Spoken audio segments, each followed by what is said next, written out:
የከበረ ሰላምታችን በመላው ዓለም ሆናችሁ ቃል ስፖርት ዩቲዩብ ቻናላችንን ለምትከታተሉ ውድ አድማጮቻችን ሁሉ ይድረስ ብለናል። ከሀገር ቤት እስከ ባህር ማዶ ለዚህም ሰዓት ለእናንተ ውድ አድማጮቻችን መርጠን ያሰናዳንላችሁን ስፖርታዊ ጥንቅሮች በቅደም ተከተል የምናጋራችሁናል። እንደ ሁልጊዜው ላይክ፣ ሰብስክራይብ፣ ሼር እያደረጋችሁን እስከ ፕሮግራማችን ፍጻሜ ከኛ ጋር እንድትቆዩ በአክብሮት እየጋበዝን በዚህኛውም ጥንቅራችን የተወሰኑ የሀገር ቤት መረጃዎችን የምናደርሳችሁናል። ከባህር ማዶ ወጣ ስንል ተወዳጁ የእንግሊዝ ፕሪሚየር ሊግን በተመለከተ አዳዲስ ያገኘናቸው ተጨማሪ መረጃዎች አሉ እናጋራችኋለን። በአውሮፓም ትልቆቹን ክለቦች የተመለከቱ ጥንቅሮቻችን ለዛሬውም እንደተጠበቁ ናቸው። የአሰልጣኞች ሙሉ ጋዜጣዊ መግለጫ እጃችን ላይ ደርሷል። እነኚህንም በቅደም ተከተል እናንተ ውድ አድማጮቻችን እናደርሳለን። የማንቸስተር ዩናይትድ አሰልጣኝ ሩበን አሞሪም አንደኛው ጋዜጣዊ መግለጫ ከሰጡ አሰልጣኞች ናቸው። እንግዲህ ከነኚህ ውስጥ እሳቸው ያነሷቸው በርካታ ነጥቦች አሉ። ስለ ሜሰን ማውንት፣ ሃይደን ኤቨን ጨዋታን ስለማሸነፍ፣ ስለ ኖቲንግሃም ፎረስት እና ኑኖ ስፕሪንቶ ሳንቶስ፣ ስለ ቡድኑም የሚመለሱ ተጫዋቾችን ጨምሮ በርካታ ነጥቦችን አንስተዋል። በተለይም ከጉዳት ጋር በተያያዘ ዛሬ ማንቸስተር ዩናይትድ በካሪንግተን በርካታ ተጫዋቾች ተመልሰዋል። ለመሆኑ በሲቲ ግራውንድ ስቴዲየም በሚደረገው የማንቸስተር ዩናይትድ እና የኖቲንግሃም ፎረስት የ30ኛ ሳምንት የተወዳጁ የእንግሊዝ ፕሪሚየር ሊግ መርሃ ግብር ዙሪያ ምን አዲስ ነገር አለ? የቡድን ዜናን ጨምሮ ከዩናይትድ ጋር ተጨማሪ መረጃዎችን ዛሬም እንደ ሁልጊዜው ይዘንላችሁ መተናል። እስከ ፕሮግራማችን ፍጻሜ ቆዩ ዩናይትዳውያን። አርሰናልም ከበድ ያለ ሳምንት ነው ይህ ለአርሰናል። ከአውሮፓ ሻምፒዮንስ ሊግ ትኬት ለመቁረጥ ከሚፎካከረው የማርኮ ሲልቫ ቡድን ፉልሃም ጋር ነው ጨዋታ የሚያደርገው። ይሄ እጅግ በጣም ፈታኙ የአርሰናል ጨዋታ ይሆናል ተብሎ ይጠበቃል። ቢግ ቡካዮ ሳካ ይመለሳል። እጅግ በጣም ወሳኙ ተጫዋች ነው። ለአርሰናል በርካታ የግብ ዕድል የፈጠረም፣ የአርሰናል ከፍተኛ የግብ አስተዋጽኦ፣ የአርሰናል ከፍተኛው አሲስት አድራጊ ሳካ ተመልሷል። ከአርሰናል ጋር በተያያዘ ግን ማይክል አርቴታ ስለ አርሰናል ሀጮት ማወቅ ከፈለጋችሁ ኦዴጋርድን ተመልከቱት፣ እሱ ማሳያችን ነው ብለዋል። ከጉዳት የተመለሱ በርከት ያሉ ተጫዋቾች አሉ በአርሰናልም በኩል። የቡድን ዜናችን እንደተጠበቀ ነው። አርሰናል ደም እስከ ፕሮግራማችን ፍጻሜ ቆዩ። ሊቨርፑልን በተመለከተ እንግዲህ ለረጅም ጊዜ ሲከታተሉት በነበረው ተጫዋች ዙሪያ አንድ መረጃ ወጥቷል። ሊቨርፑል ጋር በተያያዘ ግን ሳልሃም አንድ አስደናቂ ቁጥር ያለው ዘንድሮ በአውሮፓ ከጉዳት ጋር በተያያዘ ዛሬም በሊቨርፑል ቤት በርካታ ተጫዋቾች ከጉዳት ተመልሰው ለመመድ እየሰሩ ነው። አርኖልድም ብስጭቱን ገልጿል። ደስተኛ አይደለም ተብሏል። ሊቨርፑላውያን ደስተኛ እንዳልሆኑ ይታወቃል። በሱ ምድር የተፈጠረው ጠብቁን ሊቨርፑላውያን። በቼልሲ በኩል እጅግ በጣም ወሳኙን ተጫዋች ኤንዞ ፈርናንዴዝን እናነሳለን። ማንቸስተር ሲቲም የወሩን ምርጥ ተጫዋች እጩዎቻቸውን ሶስቱን ይፋ አድርገዋል። ፔፕ ጋርዲዮላ ግን አንድ ጥያቄ አላቸው። ማንቸስተር ሲቲ ለምንድን ነው እንደዚህ የምትጠሉት የሚል ጥያቄ ራሳቸው ጠይቀው በእርግጥ ምላሻቸውንም ራሳቸው መልሰውታል። ለመሆኑ ሲቲ ለምንድን ነው የምትጠሉት? እኛም ጠይቀናል። ሐሳባችሁን አጋሩን። ከዛ በተረፈ ውድ ቤተሰቦቻችን በአውሮፓ ትልቆቹን ክለቦች ትልቆቹን ተጫዋቾች እንደዚሁ ደግሞ በዝውውር ጉዳይ ላይ ያገኘናቸውን በርከት ያሉ መረጃዎች እያጋራናችሁ ቆይታ እናደርጋለን። ላይክ ማድረግ እንዳይረሳም፣ ሰብስክራይብ አድርጉን። ውድ ቤተሰቦቻችን ቤተሰሙን ካሻችሁ በሐሳብ መስጫ ሳጥናችን ላይ ሐሳብ አስተያየታችሁንም ልታጋሩን ትችላላችሁ። ምናልባት ሁሉንም አድማጭ ተመልካቾቻችንን ያወያይ ዘንድ በርካታ የባላንዶር ሽልማትን በተጫዋቾቿ ያገኘች ሀገር ማን ትመስላችኋለች? ግምታችሁን አስፍሩ። እኛ ትክክለኛውን መረጃ በመረጃ ክፍለ ጊዜያችን እናደርሳችኋለን። በድጋሜ ከቃል ስፖርት ዩቲዩብ ቻናላችን ጋር መልካም ቆይታ ተመኝተን አጠራጠር ያሉ ስፖርታዊ መረጃዎቻችን ከሀገር ቤት ልክ እንደ ሁልጊዜው ዛሬ የሚጀምሩ የአደይ አበባ ስቴዲየም ቀሪ ስራዎችን ለማጠናቀቅ 18.6 ቢሊዮን ብር ነው ውድ ቤተሰቦቻችን የተመደበው። የአደይ አበባ ስቴዲየም ቀሪ ስራዎችን ለማጠናቀቅ 18.6 ቢሊዮን ብር የተመደበ ሲሆን ስቴዲየሙ ከ2 ዓመት ባነሰ ጊዜ ውስጥ ለማጠናቀቅ እንደሚሰራ ተገልጿል። የአደይ አበባ ስቴዲየም ቀሪ ስራዎችን ለማጠናቀቅ እንግዲህ ዛሬም ከስምምነት መደረሱን የተዘገበው ከአንድ የቻይና ኩባንያ ጋር ውሉን የባህልና ስፖርት ሚኒስቴር ወይዘሮ ሸዊት ሻንካ እና የቻይና ኮሚኒኬሽን ኮንስትራክሽን ካምፓኒ ተወካይ ተፈራርመዋል። የስቴዲየሙ ቀሪ ስራዎች በምዕራፍ 2 እንግዲህ ይጠናቀቃሉ ተብሎ በምዕራፍ 2-3 ድረስ ተከፋፍሎ ይጠናቀቃሉ ተብሎ ይጠበቃል። ስፖርቱ ልዩ ትኩረት ተሰጥቶ እንደተሰራ የገለጹት የባህልና ስፖርት ሚኒስትሯ ወይዘሮ ሸዊት ካሳ የአደይ አበባ ስቴዲየምን በፍጥነት ለማጠናቀቅ በልዩ ትኩረት እየሰራን እንገኛለን። ትልልቅ የሀገሪቱ ሹማምንትም ጉዳዩን በቅርበት እየተከታተሉት ነው ብለዋል። ለማንኛውም ስቴዲየሙ መጠናቀቁ መልካም የሚባል ነው። ብሔራዊ ቡድናችን ስደተኛ ከሆነ ሰነበትበት እንዳለ ሚዘነጋ አይደለም።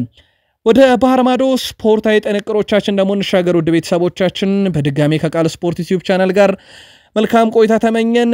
ተወዳጁ የእንግሊዝ ፕሪሚየር ሊግ ዕለተ ማክሰኞ፣ ሮብ፣ ሐሙስ ድረስ ቀጥሎ ሲካሄድ እንደ ሁልጊዜው ዛሬም ኦፕታ ጨዋታዎችን ከተጋጣሚ አንጻር የማሸነፍ ንጻሬን አስቀምጧል። የእናንተን የግል ምልከታ ታጋሩናላችሁ። አርሰናል እንግዲህ የመክፈቻውን ጨዋታ ከሚያደርጉ ክለቦች አንደኛው ነው። ከኢንተርናሽናል ብሬክ በኋላ ኤምሬትስ ላይ ፉልሃምን ያስተናግዳል። 34.1 በመቶ አርሰናል ጨዋታውን የማሸነፍ ቅድመ ግምት ተሰጥቶታል። ወልቭስ ከዌስትሃም የሚያደርጉት ጨዋታ ቅድመ ግምት ለወልቭስ ተሰጥቷል። ኖቲንግሃም ፎረስት ከማንቸስተር ዩናይትድ ጨዋታ ያደርጋሉ። ሲቲ ግራውንድ ስቴዲየም የሚደረግ ጨዋታ ነው። ብታምኑም ባታምኑም 90 ሚኒት ይህን ጨዋታ 42.9 በመቶ ኖቲንግሃም የማሸነፍ አቅም አለው ሲል ዩናይትድ ኦልሞስት በ10 በመቶ አንሶ 31.1 በመቶ ነው የማሸነፍ ለዩናይትድ የተሰጠውና ኖቲንግሃም ፎረስት ከዩናይትድ የበለጠ የማሸነፍ ግምት በኦፕታ ተሰጥቶታል። ዩናይትድን የግል መልከታችሁን አጋሩን። በርንማውዝ የቪታሊቲውን ጨዋታ ኢፕስዊችን ያሸንፋል ብለዋል። እንደዚሁ ብራይተን አሜክስ ላይ አስቶን ቪላን ያሸንፋል። ማንቸስተር ሲቲ ኢታር ላይ ሌስተርን ያሸንፋል። ኒካስል ዩናይትድ ሴንት ጄምስ ፓርክ ስቴዲየምን ጨዋታ ብሬንትፎርድን ያሸንፋል። ሳውዝሃምፕተን በሜዳውና በደጋፊት በፓላስ ይሸነፋል። እንደዚሁም የሳምንቱ ሁለት ትልልቅ ጨዋታዎችን ሊቨርፑል ኤቨርተንን 66.3 በመቶ የማሸነፍ ቅድመ ግምት ኦፕታ ሰጥቶታል። ቼልሲ በስታንፎርድ ብሪጅ ቶትናም ሆትስፐርን ሲገጥም ቼልሲ 56.4 በመቶ የማሸነፍ ቅድመ ግምት ሲሰጠው በኦፕታ ለቶትናም 22.7 በመቶ ብቻ ነው የተሰጠው። ይህ የኦፕታ ቁጥራዊ መረጃ ዋቢ ተደርጎ የወጣ መረጃ ነው። እናንተ ግን ክለባችሁ ከተሰጠው ግምት አንጻር የግል መልከታችሁን ልታጋሩን ትችላላችሁ። የፕሪሚየር ሊግ መረጃን እንመለሳለን። አጫጭር መረጃዎችን እናስቀድምና ማርክ አንድሬ ተር ስቴገን በሁለት ሳምንት ውስጥ ለዋናው ቡድን ልምምድ እንደሚሰራ ተረጋግጧል። አሁን ጉዳዩ ሃንሲ ፊሊክ ተር ስቴገን ወይንስ ሼዝኒን ያስቀድማሉ የሚል ነው። ተር ስቴገን ግን የቡድኑ አካል መሆን ይፈልጋል። የቡድኑም ቋሚ ግብ ጠባቂነቱ እንዲመለስለት ይፈልጋል ተብሏል። በቀጣይም ይህንን ለማጠናከር ልምምዱን በጥሩ ሁኔታ እየሰራ እንደሚገኝ ተረጋግጧል። ከዋናው ቡድን ጋር እንግዲህ በሁለት ሳምንት ውስጥ ልምምድ ያደርጋል የተባለው አንድሬ ተር ስቴገን ዋናውንስ ቦታ እንዴት ያገኘዋል የሚለው በቀጣይ ይጠበቃል። ፔድሪ ስለ ባላንዶር ሽልማት ተጠይቆ ነበረ። ላሚን ያማል ወይንስ ራፊኒያ የዘንድሮን የባላንዶር የማሸነፍ ቅድመ ግምት ተሰጣለ ተብሎ ጠይቆ ነበረ። ሁለቱም አሁን ለቡድኑ ግልጋሎት እየሰጡ ነው። ሁለቱም በተለያየ ምዕራፍ የሚገኙ ተጫዋቾች ናቸው። ሁለቱም አሁን በዋነኝነት እየሰሩ የሚገኙት ቡድኑ ዋንጫ በሚያገኝበት መንገድ ላይ ነው። እኔ ሁለቱም እንቅስቃሴ ደስተኛ ነኝ፣ መጨረሻውን አብረን የምናየው ይሆናል ሲል የሁለቱን የቡድን አጋሮች የባላንዶር ማን ያሸነፋል ጥያቄ በእንደዚህ አይነት መልኩ መልሶ አልፎታል። አትሌቲኮ ማድሪድ ከባርሴሎና ሮብ ምሽት የሚጠበቅ የኮፓ ዴላሬ ግማሽ ፍጻሜ ጨዋታ እንደሆነ ይታወቃል። ቤሊንግሃምን ሰድበኸኛል ብለው በቀይ ካርድ ከሜዳ ያሰናበቱት ሞንቴሮ በዋና ዳኝነት ጨዋታውን እንዲመሩት መሾማቸው ደግሞ አነጋጋሪ ጉዳይ ሆኗል። ይህንንስ ጨዋታ እንዴት ይዳኙታል የሚለው ይጠበቃል። ባርሴሎና ከአትሌቲኮ ማድሪድ እልህ አስጨራሽ ፉክክር በዚህ ዓመት የተመለከትንበት ግን ደግሞ ባርሴሎና 4 ግቦችን በዋንዳ ሜትሮፖሊታኑም በካምፕኑም በነበረ ጨዋታ ላይ እንዳስቆጠረ የሚዘነጋ አይደለም። የሪያል ማድሪድ ዋና አሰልጣኝ ካርሎ አንቸሎቲ ኬሊያን ምባፔ ሮናልዶ በሪያል ማድሪድ ያሳካውን ነገር የማሳካት አቅም አለው ብለዋል። ሁለቱ የተለያዩ ተጫዋቾችን ማወዳደር ከባድ ነው ያሉት አንቸሎቲ ለምባፔ የምመኘው ሮናልዶ በሪያል ማድሪድ ያሳካውን ነገር ማሳካት እንዲችል ነው ያደርጓል ብዬ ማስባለሁ ብለዋል። አክሎም ኬሊያን ምባፔ ክርስቲያኖ ሮናልዶ በሪያል ማድሪድ ቤት የደረሰበት ደረጃ የመድረስ አቅምም እንዳለው 100% እርግጠኛ ነኝ ብለዋል። የመጀመሪያ ዓመት ሮናልዶ በ35 ጨዋታ 33 ግብ አስቆጥሯል። ኬሊያን ምባፔ በ45 ጨዋታ 33 ግብ ላይ ደርሷል። ተስተካክሎታል። የጨዋታ ብዛት የምባፔ ቢበልጥም የሪያል ማድሪድ ደጋፊዎች ግን ክርስቲያኖ ሮናልዶ በማድሪድ ያደረገውን ኬሊያን ምባፔ ማድረግ ይችላል ወይ? የግል መልካታችሁን እናንተ ማጋሩን። ኮርቷ በዛሬው ዕለት ልምምድ አልሰራም፣ በቡድኑም እንደማይካተት ተረጋግጧል። ተጫዋቹ እንግዲህ በጥሩ ስሜት እየተሰማውም ስላልሆነ ነው ካርሎ አንቸሎቲ ከልምምድ ውጭ ሆነው ብለዋል። 100%ም ጥሩ ስሜት እየተሰማው አይደለም ተብሏል። ስለዚህ በዚህም ሳምንት የሚደረግ ጨዋታ እንደሚያመልጠውና ሉኒን በግብ ጠባቂነት እንደሚሳተፍ ነው በስፔን ኮፓ ዴላሬ ጨዋታ ላይ እየተዘገበ የሚገኘው። ቪኒሺየስ ጁኒየር በሪያል ማድሪድ ብዙ ያልተዘመረለት ተጫዋች አለ ብሏል። እሱም ፌድ ቫልቬርዴ ነው ብሏል። ፌድ ቫልቬርዴ ለቡድናችን እጅግ በጣም ወሳኙና ቁልፍ ተጫዋች ነው። ሁልጊዜም የሚችለውን ነገር በሙሉ ለቡድኑ ያደርጋል። በጣም ወሳኝ ነው፣ ግን ብዙ እየተዘመረለት አይደለም ብሏል። ፌድ ቫልቬርዴ እጅግ በጣም አስደናቂ፣ ሁሉንም ለሪያል ማድሪድ ዘንድሮ ያስቆጠራቸውን ግቦች ከፍጹም ቅጣት ምት አክርሮ በመምታት ያስቆጠረ እጅግ በጣም አደገኛውም ተጫዋች ነው። ይህ ተጫዋች ብዙ እየተዘመረለት አይደለም ብሏል። ሞይሰስ ኬን ባለፈው የውድድር ዓመት የዩቬንቱስ ተጫዋች ነበረ።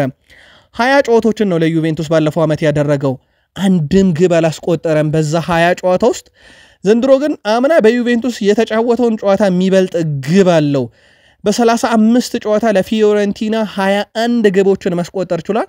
አምና 20 ጨዋታ ተጫውቶ ያላስቆጠረውን ግብ ዘንድሮም ከተጫወተውም ጨዋታ አምናው በላይ ግብ አለው።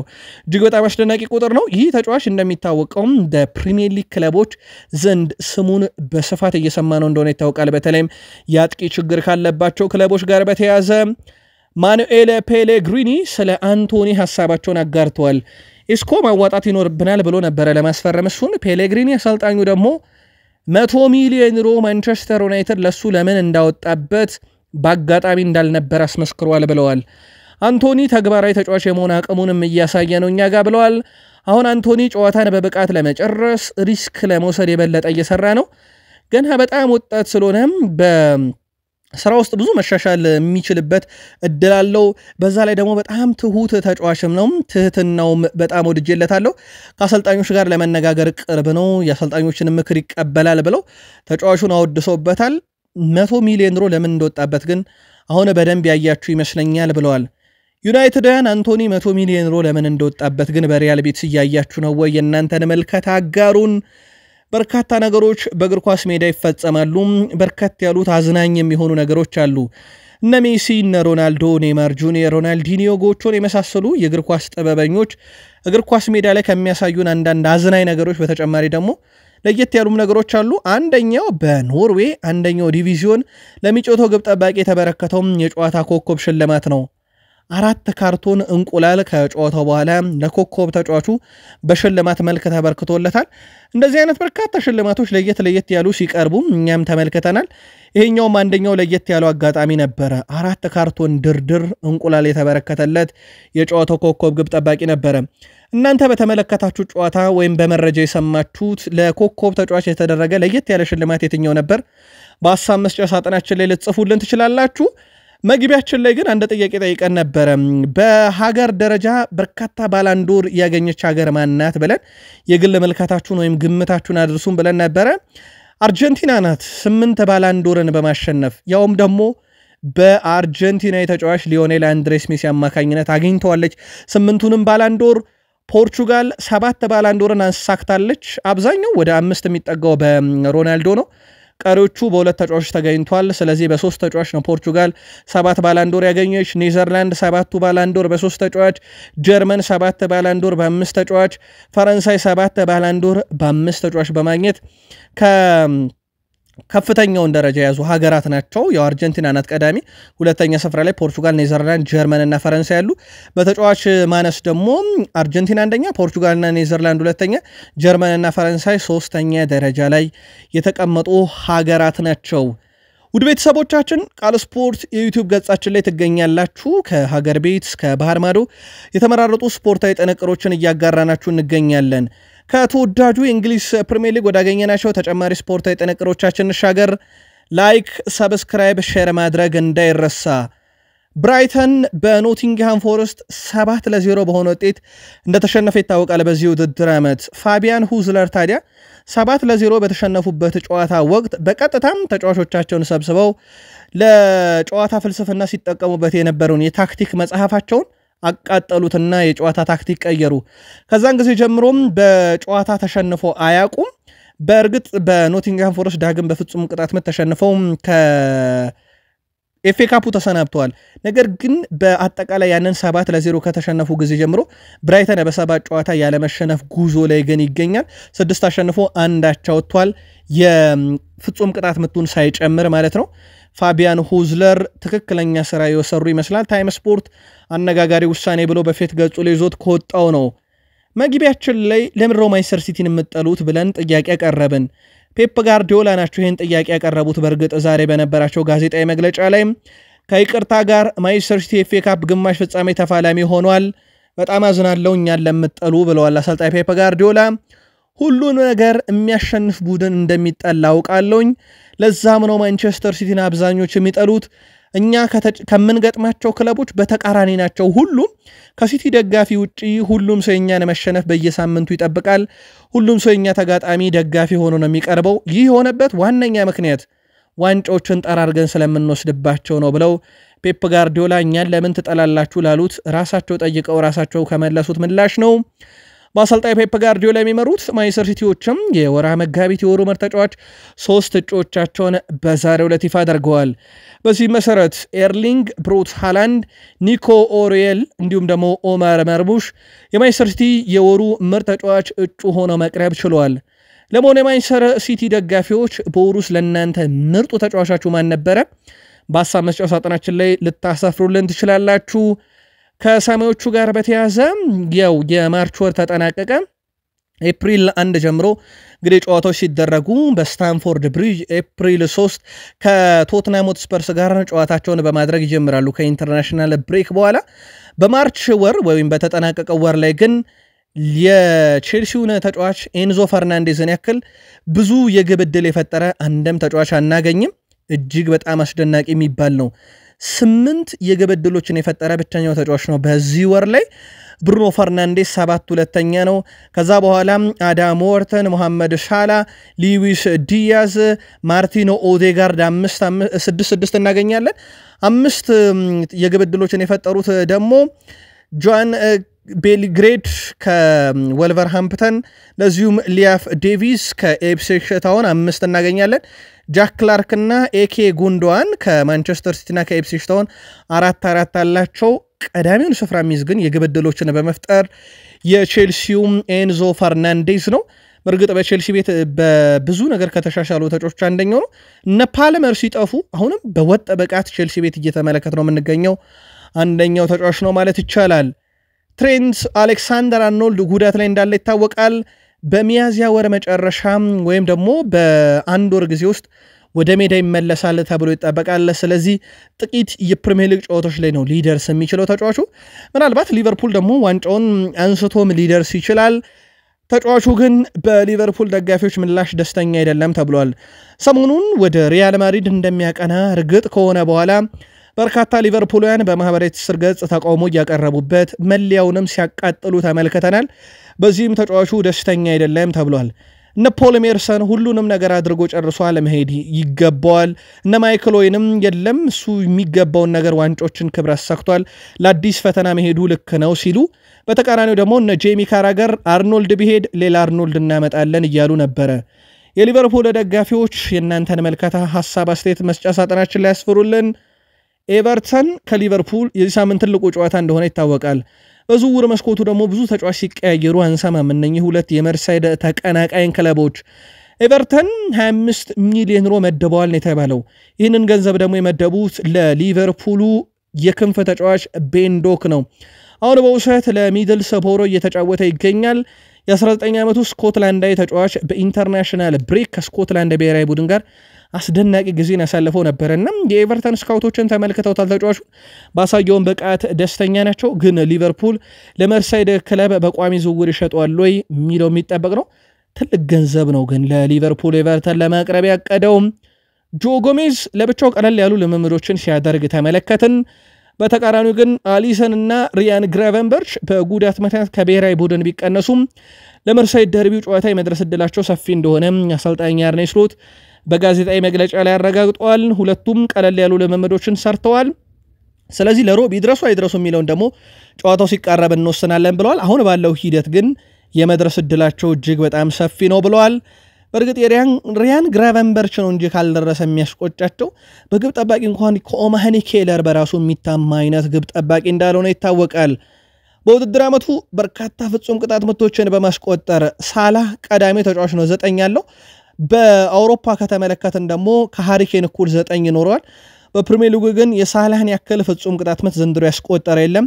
በርግጥ ሊቨርፑልም ደጋግሞ ፔናልቲ ካገኙ ክለቦች ውስጥ አንደኛው እንደሆነ ሳይዘነጋ ሊቨርፑል ስለ ሜሎስ ኬርኪዝ በጣም በጥንቃቄና ጥልቅ ምርመራን እያደረገ ነው ተብሏል። እንደሚታወቀው ሊቨርፑል የግራ መከላከል ስፍራውን ለማጠናከር ኑኖ ሜንዴሽን ከፓሪስ ሰን ዠርሜን አልፎንሶ ዴቪስን ከባየር ሙኒክ ለማምጣት ፍላጎት ነበረው። እንደሚታወቀው ኑኖ ሜንዴሽም ዴቪስም ሁለቱም ከክለቦቻቸው ጋር የሚያቆያቸውን ኮንትራት ለተጨማሪ 5 እና 4 ዓመት እንደፈረሙ ይታወቃል።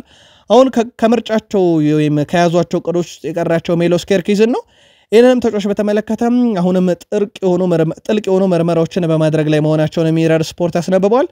በቀጣይ ምን ያህል ይጓዛሉ በዚህ ተጫዋች ላይ እንደ ኑኖ ሜንዴሽ እና እንደ አልፎንሶ ዴቪስ ያጡታል ወይንስ ያገኙታል የሚለው ደግሞ በቀጣይ የሚጠበቅ ስራ ነው። ሪቻርድ ሂውዝ ግን የቀድሞ የበርንማውዝ ስፖርቲንግ ዳይሬክተር እንግዲህ ከበርንማውዝ ጋር ጥሩ ቅርበት አላቸው፣ በዛም ሰርተዋል።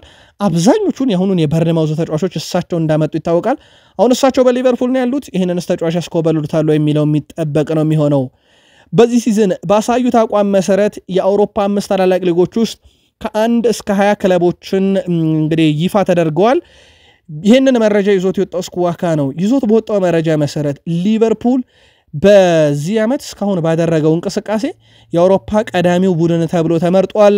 ባርሴሎና 2ኛ፣ አርሰናል 3ኛ፣ ፓሪስ ሰን ዠርሜን 4ኛ፣ ኢንተር ሚላን 5ኛ፣ ሪያል ማድሪድ 6ኛ፣ ባየር ሙኒክ 7ኛ፣ ማንቸስተር ሲቲ 8ኛ፣ አትሌቲኮ ማድሪድ 9ኛ፣ ባየር ሊቨርፑልን 10ኛ ደረጃ ላይ መቀመጥ ችሏል። ከፕሪሚየር ሊግ ክለቦች እንግዲህ አርሰናል፣ ሊቨርፑል እንደዚሁም ደግሞ ማንቸስተር ሲቲን ከ1 እስከ 10 ውስጥ እናገኛቸዋለን።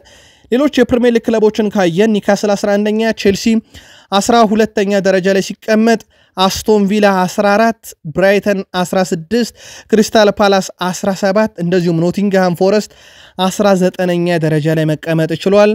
እነኚህ በአምስቱ ታላላቅ ሊጎች በዚህ ሲዝን ወጥ የሆነ ብቃትን በማሳየት ከ1 እስከ 20 የተመረጡ ናቸው። አርሰናል የኢታን ንዋኔሪን ኮንትራት እስከ 2031 ማራዘም ይፈልጋል። ለዛም እንግዲህ የተወሰኑ ስራዎች መሰራት ጀምረዋል።